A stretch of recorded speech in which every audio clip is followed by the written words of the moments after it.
Hello friend. तो पहले की वीडियो में हमने देखा कि कैसे हम कॉपी कंस्ट्रक्टर का यूज़ करते हैं। इस वीडियो में हम देखेंगे कि पैरामीटराइज कंस्ट्रक्टर होता क्या है और इसका हम कैसे यूज़ करते हैं। तो चलिए देखते हैं। इसमें पहले मैं क्लास बना लेता हूँ एक। तो यहाँ पे एक फ़ाइल बनाने के बाद यहाँ पे मैं मेन मेथड बुला लेता हूँ। ठीक है, इसको यहाँ से हटाया। यहाँ तक क्लियर है मेरे ख्याल से, जो मैं बड़ा कर दिया मैंने आपके लिए। अब मैं करूँगा क्या, पहले मैं एक क्लास बना लेता हूँ, फिर बाद में मैं ऑब्जेक्ट बनाऊँगा। तो यहाँ पे मैं एक क्लास स्टूडेंट नाम का बना लेता हूँ। पैरामीटराइज कंस्ट्रक्टर वो होता है जहाँ पे आप ऑब्जेक्ट में ही इनिशलाइज कर देते हैं कि भाई ये आना चाहिए ऑब्जेक्ट में, तभी ना उसमें जाके आप जो वेरिएबल बनाते हैं तो वेरिएबल उसी के अकॉर्डिंग बनाते हैं। मतलब एक पैरामीटर के अंदर आपको काम करना है, इसके बियॉन्ड आप जा ही नहीं सकते। तो यही होता है पैरामीटराइज कंस्ट्रक्टर। मेरे ख्याल से यहाँ तक के लिए अभी इनफ है आपके लिए। ठीक है, तो यहाँ पे मैंने करली ब्रेसेस दिया और इसको एंटर कर दिया। लेट से यहाँ पे मैं स्ट्रिंग नहीं, यहाँ थोड़ा सा एक्चुअली में गलत हो जाएगा, क्योंकि मैं यहाँ पे आपको अगर जब तक मैं इसका ऑब्जेक्ट नहीं बनाऊँगा, फिर ओबीजे लस्ट वन नाम से बना लेता हूँ मैं इसको। ठीक है, और यहाँ पे मैं न्यू, हम नया ऑब्जेक्ट बना रहे हैं तो यहाँ पे मैं एक स्टूडेंट नाम का ही बनाऊंगा। ठीक है ना।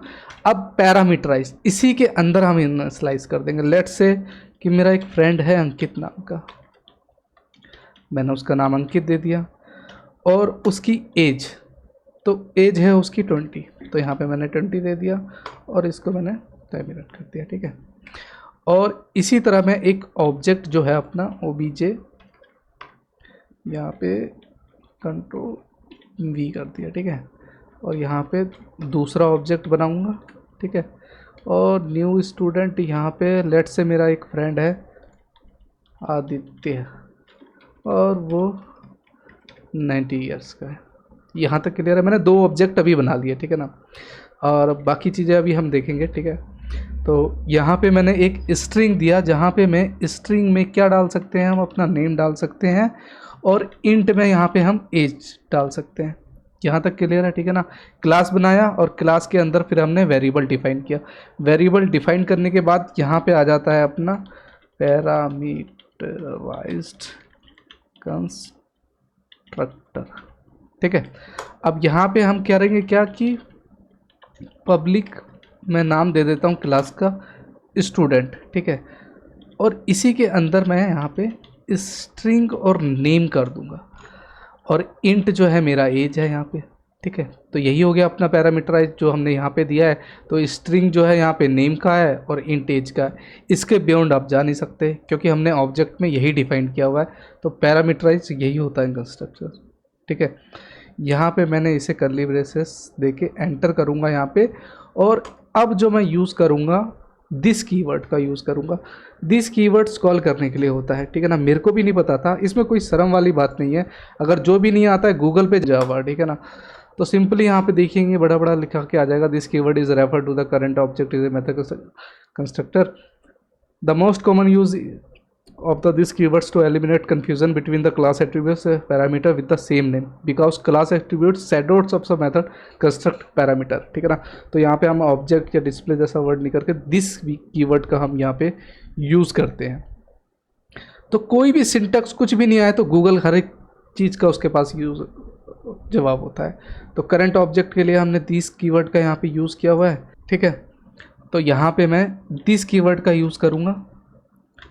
दिस, अब यहाँ पे मेरे को करना क्या है, नेम को कॉल करना है, तो डॉट नेम में, और यहाँ पे नेम को ही कॉल होगा और इसको सेमीकोलन दे दूँगा। दिस डॉट एज से यही इसे कॉल करूँगा। ठीक है, यहाँ तक मेरे ख्याल क्लियर है। अब इसके बाद जब आपको डिस्प्ले कराना हो तो ये जो अपना पैरामीटराइज है इसके बाहर जाके आपको क्लास के अंदर ही रहेगा। ठीक है ना, वॉइड, और यहाँ पे आपको डिस्प्ले कराना है। अब जो हमने लिखा है उसे डिस्प्ले भी तो कराना पड़ेगा हमें, तो सी आउट करके यहाँ पे साउट कर दिया मैंने, और ऐसे यहाँ पे दो बार प्लस नेम ही आएगा। ठीक है, तो यहाँ पे मैंने दो ऑब्जेक्ट बनाए हैं तो दो बार कॉपी होना चाहिए, तो कंट्रोल सी कर लेता हूँ इसी को, और लेफ्ट लाइन पे कंट्रोल वी कर लेता हूँ। यहाँ तक मेरे ख्याल से क्लियर है, ठीक है। अब यहाँ पे क्रिएट जो हमने पहला ऑब्जेक्ट बनाया है, तो पहला ऑब्जेक्ट को भी तो डिस्प्ले कराना पड़ेगा, तो ओबीजे हम 1 कर देते हैं यहाँ पे और डॉट डिस्प्ले कर देते हैं इसको। तो पहले ऑब्जेक्ट के लिए डिस्प्ले के लिए हमने ये कर दिया कि ये डिस्प्ले होगा। सिमिलरली ओबीजे 2 करेंगे यहाँ पे और डॉट डिस्प्ले, ये दूसरे के लिए डिस्प्ले हो गया, ठीक है। तो एक बार एनालाइज कर लेते हैं कि हमने क्या क्या किया। पहले मैंने एक क्लास बनाया, क्लास के ही अंदर मैंने जो ऑब्जेक्ट बनाया स्टूडेंट नाम का, उसमें मैंने पैरामीटर के अंदर ही नाम दे दिया अंकित और एज जो है 20 दे दिया। ये जो है आ नहीं रहा, ये इसे कैच करके बता रहा है इसमें, ठीक है ना, देख रहे हैं हल्का सा हाईलाइटेड नहीं है ये। इसी तरह दूसरा ऑब्जेक्ट बनाया, ठीक है। तो ये बनाने से पहले आप क्लास बना लीजिएगा, ठीक है ना। इसमें वीएस में प्रॉब्लम ये है कि नीचे नहीं बना सकते जो भी है, क्योंकि जो क्लास का नेम रहता है उसी से फाइल का भी नेम होता है, तो इसीलिए कन्फ्यूज़न क्रिएट ना हो। क्लास मैंने स्टूडेंट नाम का बनाया, वेरिएबल डिफाइन किया, पैरामीटराइज कंस्ट्रक्शन में पब्लिक स्टूडेंट के अंदर ही मैंने नेम जो है स्ट्रिंग से डिनोट होता है और इंट एज जो है अपना इंट से डिनोट होगा, नंबर आएगा।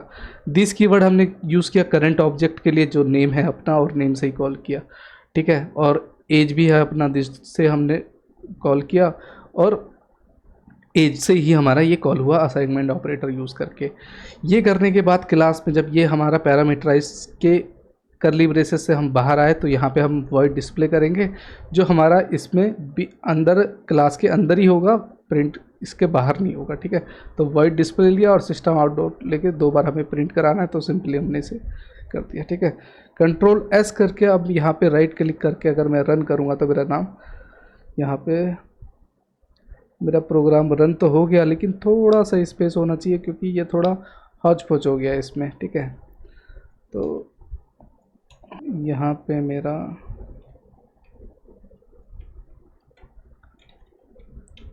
एज 2 चीज़ होनी चाहिए, कंट्रोल एस रन कोड। तो आप देखेंगे नेम अंकित और एज है 20 और नेम आदित्य और एज है 90। तो ये कुछ ऐसा काम करता है अपना पैरामीटराइज कंस्ट्रक्टर, ठीक है फ्रेंड। तो पैरामीटराइज कंस्ट्रक्टर वो कंस्ट्रक्टर होता है जिसका ऑब्जेक्ट बनाते समय ही हम पैरामीटर के अंदर ही उसमें अपने वेरिएबल को डिफाइन करके लिख देते हैं कि स्ट्रिंग है तो नेम आएगा, बूलियन, फ्लोट, यहाँ पे सारी चीज़ें दे सकते हैं। फिर उसी के अंदर पैरामीटर में हम वो चीज़ें डिफाइन करते हैं कि हमने ऑब्जेक्ट में क्या क्या चीज़ें दी हैं। मेरे ख्याल से यहाँ तक क्लियर है। और पहले की वीडियो में मैंने बहुत डीपली बता रखा है कॉपी कंस्ट्रक्टर इस सब के बारे में, अगर आपने प्लेलिस्ट एक्सेस नहीं करी है तो वो कर लीजिएगा, आपको पता लग जाएगा।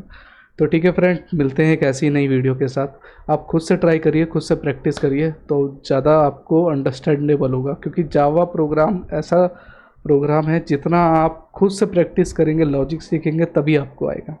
ठीक है, थैंक यू।